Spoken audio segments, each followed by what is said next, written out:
انسان موت کے وقت اللہ کو کہے گا کہ لولا اخرتنی الی اجل قریب، یا اللہ مجھے تھوڑا سا موقع دے دیں، فاصدق واکن من الصالحین، کہ میں صدقہ کر دوں اور میں نیکوکاروں میں سے ہو جاؤں۔ کشفنا عنک غطاءک فبصرک اليوم حدید، کہ اس دن اس سے کہا جائے گا کہ تو پہلے غفلت میں پڑا ہوا تھا لیکن آج تیری نظر بالکل تیز ہو گئی اور تجھے نظر آنا شروع ہو گیا۔ بالکل اسی طرح اعمال کی غفلت کا موت کے وقت بھی انسان کو پتہ لگے گا، جب کوئی ہمارے سامنے قرآن پاک کا حوالہ دیتا ہے، آیات کا حوالہ دیتا ہے، رسول صلی اللہ علیہ وآلہ وسلم کی تعلیمات کو بیان کرتا ہے، اوتھینٹک حدیث ہمیں سناتا ہے، تو پھر ہمارا ایمان بھی تازہ ہوتا ہے اور ہمیں بات فوراً سمجھ بھی آ جاتی ہے۔ یہ اللہ تعالیٰ کی طرف سے ہمارے اوپر کرم بھی ہے مسلمانوں پر، اور جب اس طرح کوئی قرآن پاک کی آیات کا حوالہ دے کر بات کرتا ہے نا، تو پھر وہ بات زیادہ اثر کرتی ہے۔ انسان موت کے وقت اللہ کو کہے گا کہ لولا اخرتنی الی اجل قریب، یا اللہ مجھے تھوڑا سا موقع دے دیں، فاصدق واکن من الصالحین، کہ میں صدقہ کر دوں اور میں نیکوکاروں میں سے ہو جاؤں۔ پھر اسی طرح شیخ صاحب کہتے ہیں کہ دوسری غفلت ہے قرآن مجید سے غفلت، کہ انسان کس طرح دنیا کے اندر قرآن سے غفلت کرتا ہے، حالانکہ قیامت کے دن یہی ہے جو کہ انسان کی شفاعت کرے گا، اور پھر وہ مختلف احادیث لے کے آئے ہیں۔ یعنی کہ جنرلی اسپیکنگ اگنورینس، اس کو ہم انگلش میں کیا کہیں گے؟ غفلت کو ہیڈ لیسنس کہیں گے، ہیڈ لیسنس کہیں گے، یعنی کہ ہر اس چیز سے انسان ہیڈ لیس ہو رہا ہے جو کہ آخرت میں اس کو فائدہ دے گی، خاص طور پہ اس میٹیریل دور کے اندر وہ والی چیزیں جو کہ شاید مباح کیٹیگری میں آئیں گی لیکن انسان کو وہ غفلت کرتی ہیں۔ خاص طور پہ ہم رمضان المبارک کے مہینے میں دیکھیں، ہمیں کوشش کرنی چاہیے کہ ہم جتنے غفلت والے ایکٹس ہیں ان کو ٹیپر آف کرنے کی کوشش کریں for the rest of 11 months۔ اچھا، ویسے انسان نیچرلی غافل ہے، اس کے پیچھے کیا سائنس آپ سمجھتے ہیں؟ کیونکہ دیکھیں ہر وہ چیز جو فائدہ مند ہے وہ انسان استعمال نہیں کرتا ہونا جنرل بیسس، جیسے دودھ کا ہمیں پتہ ہے زیادہ فائدہ مند لیکن ہم پھر بھی کوک پیتے ہیں، اسی طرح ہمیں پتہ ہے رات سونا چاہیے لیکن ہم رات جاگتے ہیں۔ یہ جنرل غفلت آپ نے نا بڑی اچھی بات کی ہے۔ ایک حدیث میں بھی آتا ہے احمد بھائی کہ اللہ کے نبی صلی اللہ علیہ وسلم نے کہا کہ قبر کے عذاب کے بارے میں آپ نے کہا کہ اگر تمہیں اس کا صحیح ادراک ہو جائے تو تم لوگ اپنے مردوں کو دفنانا بند کر دو، اپنی خواتین کے پاس بستر پہ جانا شروع کر دو۔ بلکہ شیخ صاحب نے اپنی بک میں غفلت کی کیٹیگریز میں ایک کیٹیگری پازیٹیو غفلت کی بھی لی، اور وہ ہے کہ ان الذین یرمون المحصنات، یعنی کہ ایسی عورتیں جو کہ غافل ہیں بے حیائی کے امور سے۔ تو یس آئی تھنک کچھ غفلت اس طرح کی بھی ہے جو کہ پازیٹیو ہے، بٹ زیادہ تر ایسی چیز جو کہ دین سے دوری کرے وہ مذموم ہے، ریکمینڈڈ نہیں ہے۔ اچھا، اسی سورہ میں آگے آیا نمبر 16 ہے، وما خلقنا السماء والارض وما بینہما لاعبین۔ اللہ سبحانہ وتعالیٰ کہتے ہیں کہ ہم نے آسمانوں کو اور زمین کو نہیں بنایا کھیل تماشے کے لیے، اور جو بھی ان کے درمیان ہے، یعنی every thing that Allah is created there is purpose behind it, یعنی صرف یہ کوئی کھیل تماشا نہیں ہے اور وہی غفلت کی زندگی گزارنی نہیں ہے۔ اس میں انسان نے جو ہے نا اپنا پرپز ایک طے کرنا ہے، اس نے دیکھنا ہے کہ کون سا راستہ ہے جو اس نے اختیار کرنا ہے، کیونکہ اللہ سبحانہ وتعالیٰ نے نا انسانوں کو خاص طور پہ انٹلیکٹ کے اوپر پیدا کیا ہے۔ جیسے جانور جو ہیں وہ انسٹنکٹ پہ پیدا کیے گئے ہیں، انسٹنکٹ پہ پیدا کیے گئے ہیں سے مراد یہ ہے کہ جس طرح ان کو اللہ تعالیٰ نے پروگرام کر دیا اسی طرح وہ چلتے ہیں، یعنی جو جتنے بھی جانور ہیں آپ دیکھیں گے سارے انسٹنکٹ کے اوپر چلتے ہیں، ان کے اندر کوئی انٹلیکٹ نہیں ہوتا جس سے وہ چوز کر سکیں رائٹ فرام رانگ، ان کے اندر کوئی ایتھکس نہیں ہوتے، کوئی مورلز نہیں ہوتے، وہ بس انسٹنکٹ کے اوپر چلتے ہیں۔ ہاں، جس طرح اللہ تعالیٰ نے پروگرامنگ کر دی اسی پروگرامنگ کے تحت وہ چل رہا ہوگا۔ انسان کو اللہ تعالیٰ نے انٹلیکٹ دیا اور اختیار دیا، اور انسان کو چاہیے کہ اپنے انٹلیکٹ کو یوز کرے اپنے اختیارات کے لیے، کہ چوز کرے کہ کیا چیز میرے لیے بہتر ہے کیا چیز نہیں ہے۔ جیسے علی بھائی آپ نے کہا نا کہ ہمیں پتہ ہے کہ فار ایگزامپل دودھ جو ہے وہ زیادہ ہیلدی ہے ایز اپوز ٹو کوک یا پیپسی، تو انٹلیکٹ کا تقاضا یہ ہے کہ دودھ جو ہے وہ زیادہ پیا جائے۔ تو اللہ سبحانہ وتعالیٰ چاہتا ہے ہمیں کہ ہم اپنے لیے جو ہے جو the choices that we make in this life وہ عقل کی بنیاد کے اوپر ہوں، اینڈ یہ تو بالکل ہی بے عقلی سی بات ہے کہ یہ سب کائنات جو ہے اس کا کوئی مقصد ہی نہ ہو۔ جیسے ہمارے سامنے اتنی زیادہ چیزیں پڑی ہیں، مائکرو فون پڑا ہے، ٹیلی فون پڑا ہے، جو ہم نے جوتے پہنے ہوتے ہیں ان تک کا ایک پرپز ہوتا ہے، لیکن ہم یہ کیسے کہہ سکتے ہیں کہ ہماری اپنی جو تخلیق ہے اس کا کوئی پرپس ہی نہیں ہے، بالکل بے مقصد ہے، اور بس انسان زندگی کو ایسی گزارے جیسے کوئی آگے کوئی گول نہیں ہے، کوئی اینڈ نہیں ہے۔ تو انسان کو چاہیے کہ وہ اپنا جو ہے نا مقصد تلاش کرے، اور وہ اللہ تعالیٰ نے فطرت کے اندر وضع کیا ہوا ہے، اور وہ اللہ تعالیٰ کی پہچان ہے، اور پھر اللہ تعالیٰ کو پہچانے اور پھر اللہ تعالیٰ سے جڑے اور پھر اللہ تعالیٰ نے جو کہا ہے وہ کرے اور جس چیز سے اللہ تعالیٰ نے روکا ہے اس سے رک جائے. اسی طرح اللہ تعالیٰ نے اسی سورہ کے اندر آگے کہا کل نفس ذائقۃ الموت کہ ہر جو انسان ہے وہ موت کو چکھے گا, ہر زندہ چیز جو ہے وہ موت کو چکھے گی. ٹھیک ہے, وَنَبْلُوكُمْ بِالشَّرِّ وَالْخَيْرِ فِتْنَةً, اور ہم تمہیں آزمائیں گے شر سے اور خیر سے بھی, یعنی دونوں چیزوں سے آزمائش ہوگی. ہم خیر سے بھی آزمائیں گے, تمہیں خیر دے کے بھی آزمایا جائے گا اور شر سے بھی آزمایا جائے گا. اور کبھی کبھار ہم سنتے ہیں کہ اولاد بھی یہ جو ہے ایک فتنہ ہے, اور فتنہ ہم اس کو بالکل ایک نیگیٹو کونوٹیشن دیتے ہیں, لیکن اللہ تعالیٰ نے یہ کہا ہے کہ خیر کی چیزیں بھی ہیں وہ بھی فتنہ ہو سکتی ہیں. اولاد مثال کے طور پہ فتنے کا باعث بن سکتی ہے انسان کے لیے, اگر وہ اولاد جو ہے اولاد کی وجہ سے حرام کی طرف چلا جائے. تو وَإِلَيْنَا تُرْجَعُونَ, تو ادھر بھی اللہ تعالیٰ نے کہا کہ تمہیں مقصد دیا گیا. پہلی آیت میں بتایا کہ تمہارا ایک مقصد ہے اور تم نے موت کو چکھنا ہے, تمہیں ٹیسٹ کیا جائے گا اور پھر تم نے ہمارے پاس آنا ہے.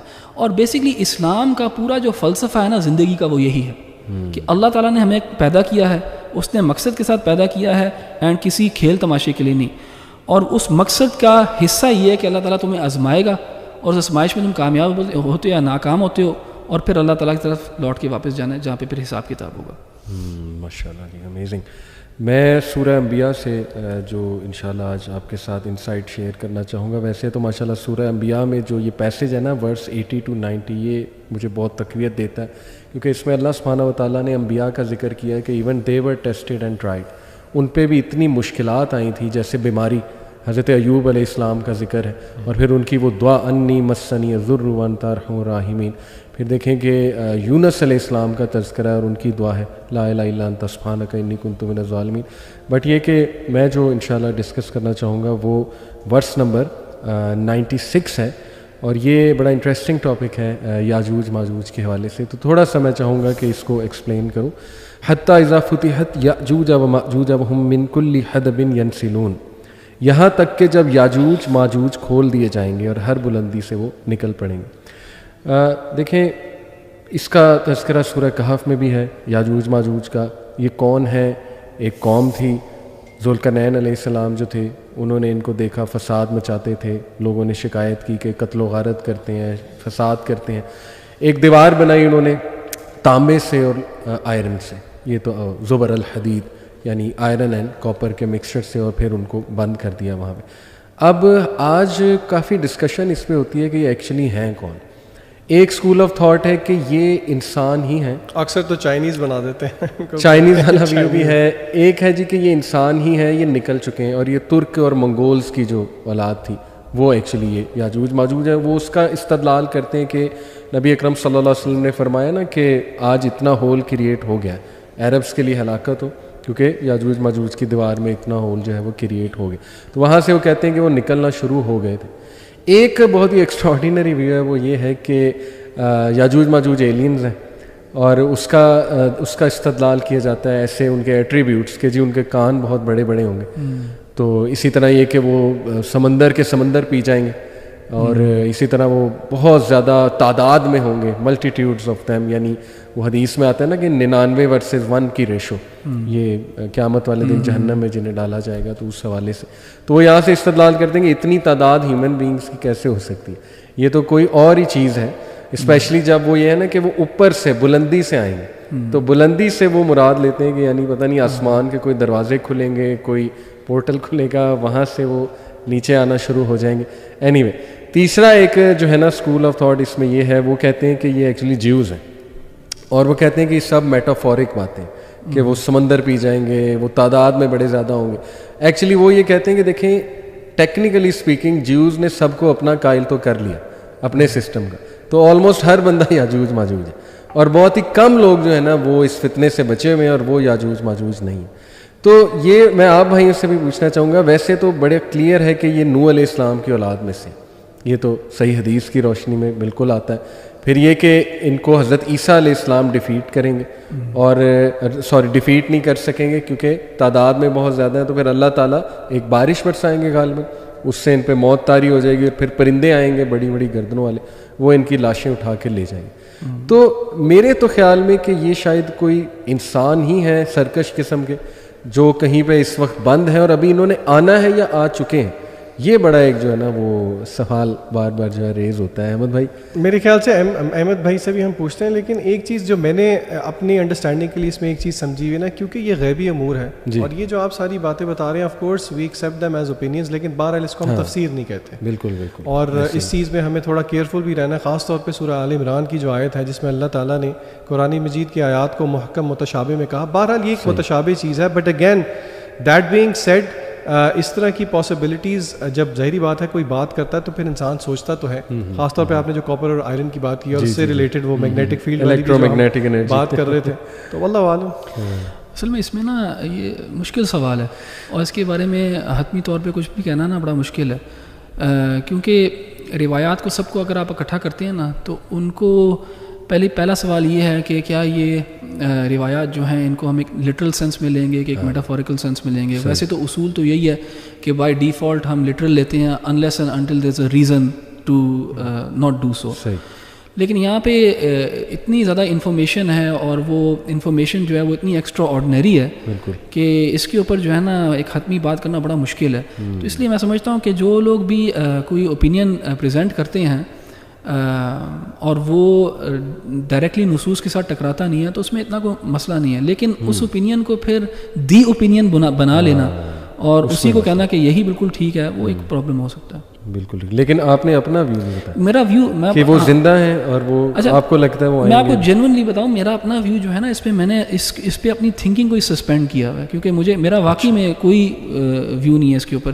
ایک زمانے میں جب میں نے ان چیزوں کے بارے میں بہت زیادہ پڑھا تھا تو میں I couldn't orient my mind to any one thing and say کہ ہاں یہ I just accept it as the truth from Allah سبحانہ وتعالیٰ. اور مجھے یہ 100% مجھے بالکل نہیں پتا کہ یہ اس کی ریالٹی کیا ہے کیا نہیں ہے. زومبی اپوکلپس بھی ہو سکتا ہے, کچھ لوگ یہ بھی کہتے ہیں.